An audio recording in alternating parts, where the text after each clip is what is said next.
اب ہمارے ہاں یہ ہوتا ہے کہ توازن نہیں قائم رکھا جاتا.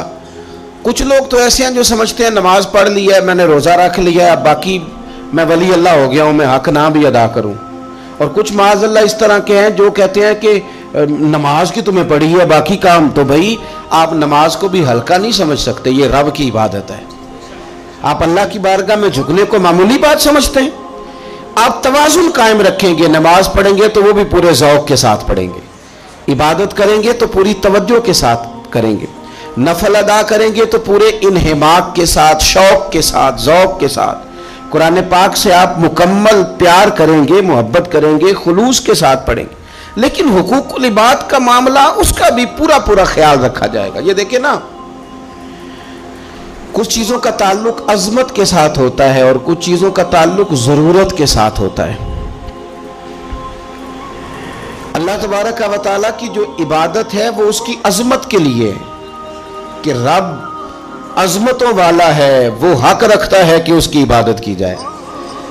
اسی ہی کی شان ہے کہ اس کے سامنے جھکا جائے جو کہ وہ عظمت والا ہے. لیکن اللہ کو عبادت کی ضرورت ہے.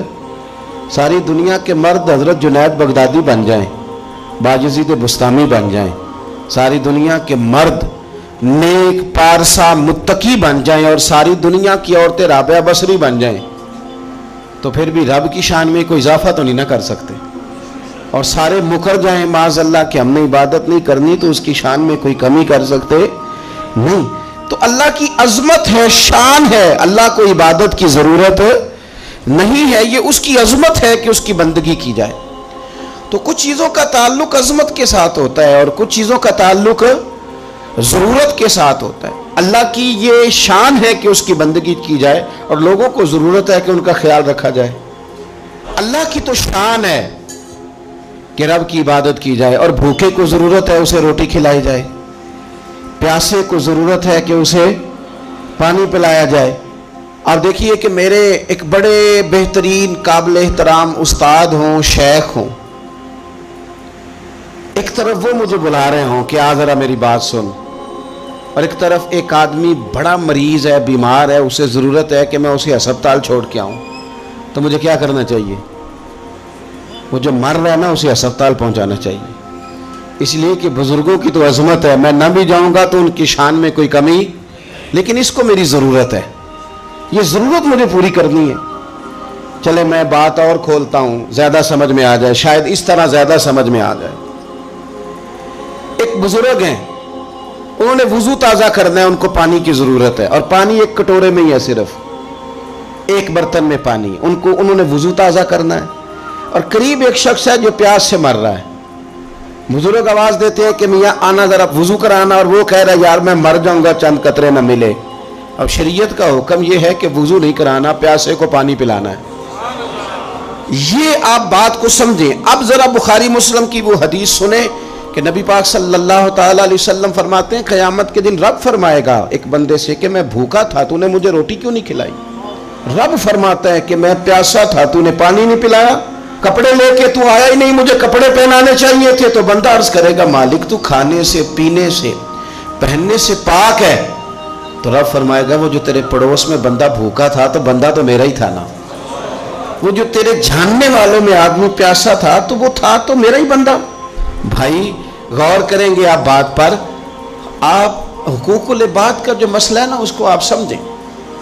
ہم لوگوں نے سمجھ لیا کہ بس ٹھیک ہے، کھل کے میں حاجی صاحب کہلاؤں، کھل کے میں صوفی صاحب کہلاؤں، مجھے لوگ معلم کہیں، مجھے لوگ صاحب تقویٰ کہیں، اور مجھ سے لوگ ڈگری لیں. میں لکھ کے دوں تو کوئی نیک ہوگا، میں لکھ کے دوں تو کوئی نمازی ہوگا. یوں نہ کر. رب کے بندے ہیں، ان سے پیار کرنا سیکھ. اللہ کی مخلوق کے بارے میں اپنا رویہ نرم کر. اپنے معاملات کو صاف کریں، لین دین کے معاملات کو کلیئر رکھیں. لا تاکلوا اموالکم بینکم بالباطل. ایک دوسرے کا مال باطل طریقے سے نہیں کھانا. تیری نماز تجھے روک دے، تو نماز پڑھ کے نکلے تو خیال آئے کہ میں نے جھوٹ نہیں بولنا.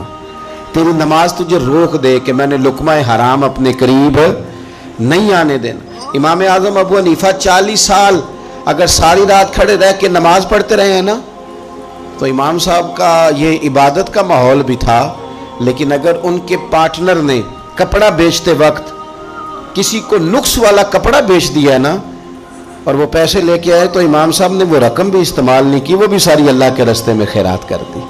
معاملات کے بارے میں وہ لوگ بڑے سنجیدہ تھے, غیر سنجیدہ نہیں تھے کہ جناب کوئی نہیں چل جاتا ہے خیر صلی اللہ ہے. رزق کا جب تک آپ کا معاملہ صاف نہیں ہوتا, رزق کا مسئلہ جب تک ٹھیک نہیں ہوتا, تب تک تو دعائیں قبول نہیں ہوتی, نماز میں لذت نہیں آتی. نبی پاک صلی اللہ علیہ وسلم نے فرمایا پرا گندہ حالت ہو, پھٹا پرانا لباس ہو اور انسان بکھرے بالوں سے تڑپ تڑپ کے بھی دعا مانگے, اس کی دعا اس لیے قبول نہیں ہوتی کہ اس نے جو کپڑے پہنے ہیں وہ حرام پیسوں کے, جو روٹی کھائی ہے وہ کسی کا مال لوٹ کے کھائی ہے, جو پیا ہے وہ کسی مسکین کا مال کھا پی گیا, اس کی دعا کیسے قبول ہوگی؟ آپ حقوق العباد کے معاملات کے اندر اپنے آپ کو زیادہ سے زیادہ فکر مند کریں. آپ غور کریں کس جگہ کوئی نقص تو نہیں رہ گیا. سیدہ عائشہ صدیقہ یہ بڑی نصیبوں والی خاتون ہے, یہ وہ خوش بخت عورت ہے کہ جس کے گھر میں حجرہ نور میں داخل ہو کے مدینے والے محبوب کہتے تھے کہ سکون محسوس کرتا ہوں. حضور کی سیرت بتاتی ہے کہ حضور وہاں سکون محسوس کرتے. حضرت عائشہ صدیقہ نے حضور سے دین لیا اور محبوب کریم کا سر نور ان کی گود میں رہتا تھا جب وہ حضور سے سوالات پوچھا کرتی تھی. سیدہ عائشہ صدیقہ کی عظمتیں حضرت عائشہ صدیقہ رضی اللہ تعالیٰ عنہ روایت کرتی ہیں, اور یہ حدیث مبارکہ مشکاۃ شریف میں موجود ہے. فرماتی ہیں کہ اعمال نامے 3 قسم کے ہوں گے قیامت کے دن, 3 قسم کے اعمال نامے. مجرم جو ہوں گے جرم کر کے آئیں گے ان کے 3 قسم کے اعمال نامے ہوں گے. فرماتی ہیں میں نے نبی پاک صلی اللہ علیہ وسلم سے سنا کہ 3 قسم کے لوگوں کے اعمال نامے ہوں گے. ایک وہ لوگ ہوں گے, وہ والا معاملہ ہوگا جو رب کا بندوں کا عقیدے کے ساتھ ہے. اگر کوئی بندہ شرک کر کے آیا ہوگا تو اللہ اس شرک کو کبھی معاف نہیں کر. ان اللہ لا یغفر ان یشرک بہ ویغفر ما دون ذلک لمن یشاء. بے شک اللہ معاف نہیں کرے گا کہ اس کے ساتھ شرک کیا جائے, باقی وہ اس کے علاوہ جس کو چاہے گا اپنے فضل سے معاف فرما دے گا. تو ایک تو یہ اعمال نامہ قیامت کے دن ہوگا جو مشرک ہوگا اسے معاف نہیں کیا جائے گا.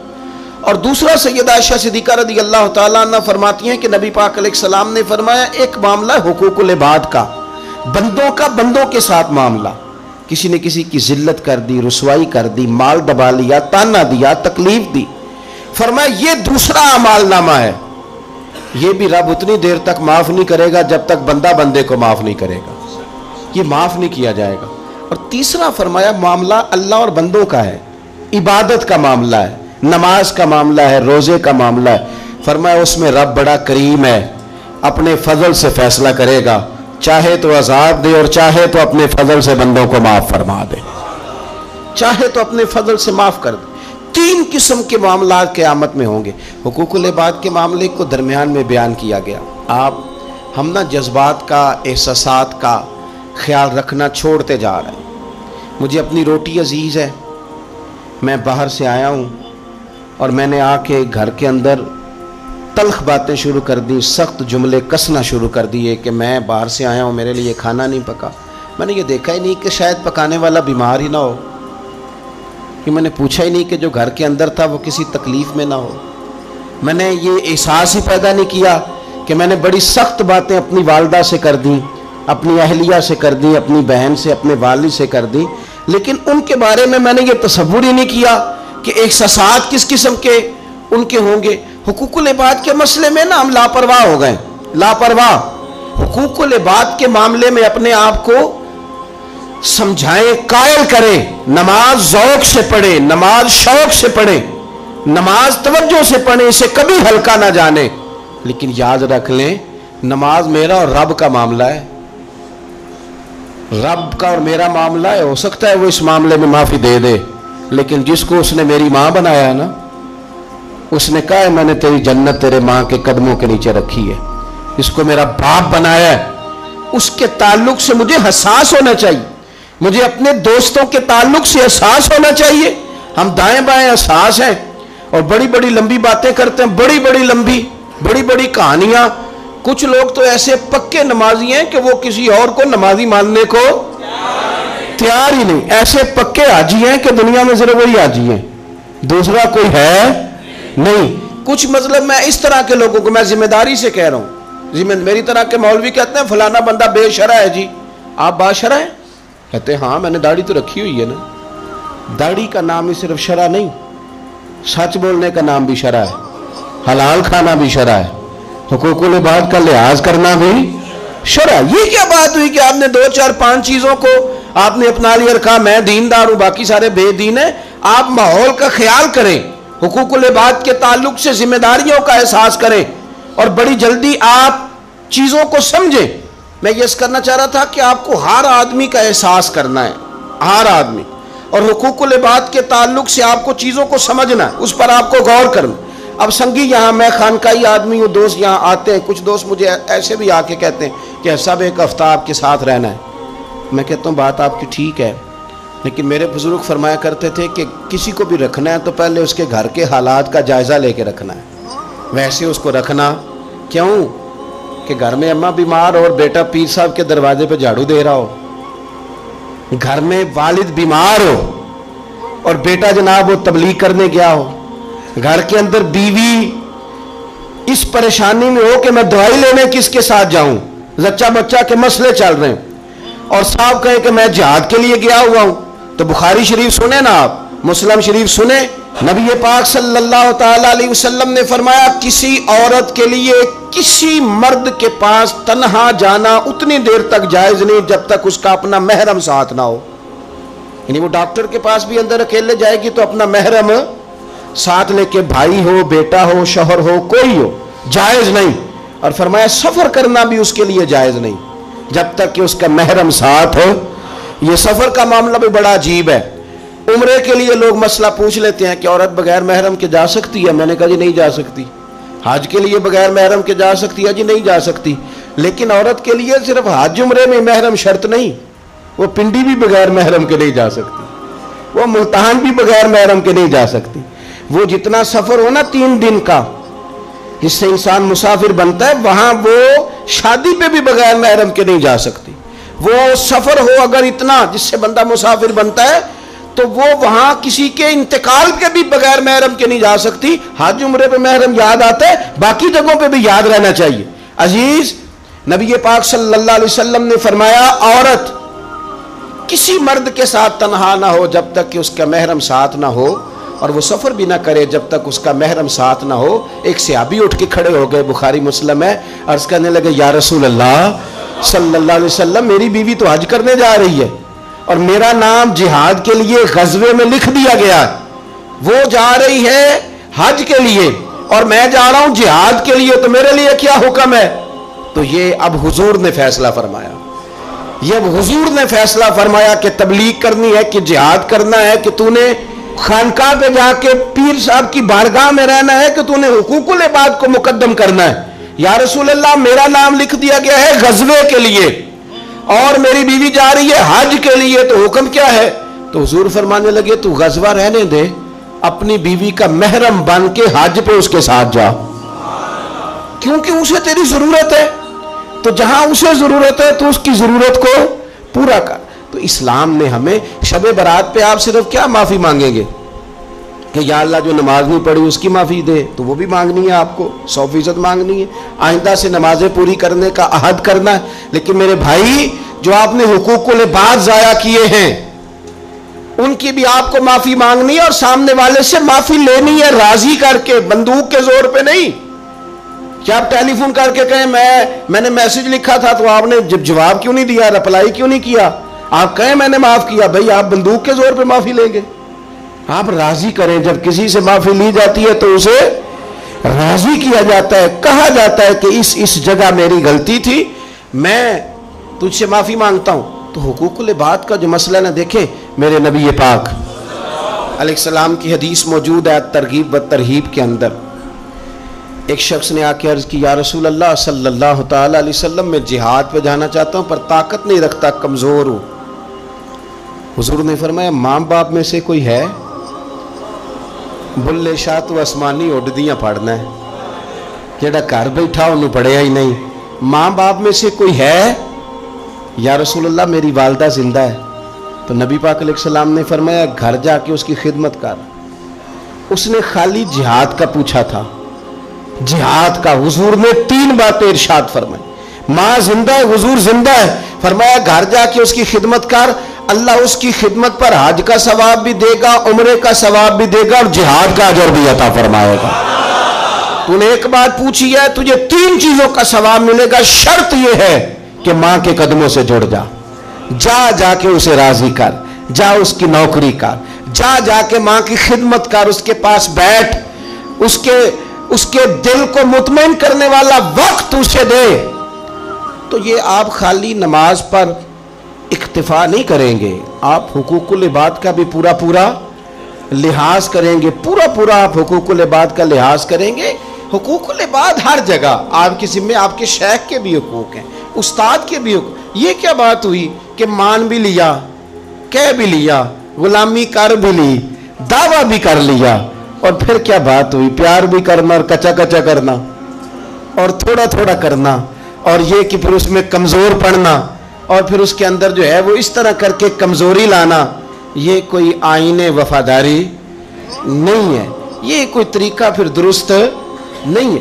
تو حقوق العباد جہاں آپ کا تعلق ہے, جہاں اس تعلق میں آپ غور کریں گے کہ آپ کے معاملہ دیکھیں. اسلام کے اندر کتنا تڑپ کے جاتے ہیں ہم کعبۃ اللہ کی زیارت کرتے ہیں, کتنی تڑپ ہوتی ہے اللہ کا گھر دیکھنا ہے, حضور کی بارگاہ عالی مرتبت میں حاضری دینی ہے, مدینہ طیبہ حاضر ہونا ہے, کتنی بڑی فضیلت ہے. لیکن آپ کو پتہ ہے کتنی برکت والی جگہ ہے بیت اللہ شریف. طواف کے پھیرے 7 ہیں, لیکن ان میں حجر اسود کا بوسہ ایک ہے. حجر اسود کا بوسہ ایک دفعہ لے لو تو کافی ہے. کمال یہ ہے کہ صرف ایک ہی نہیں ہے, بھی کوئی نہیں. اگر رش زیادہ ہے نا, تم دور سے اشارہ ہی کر لو.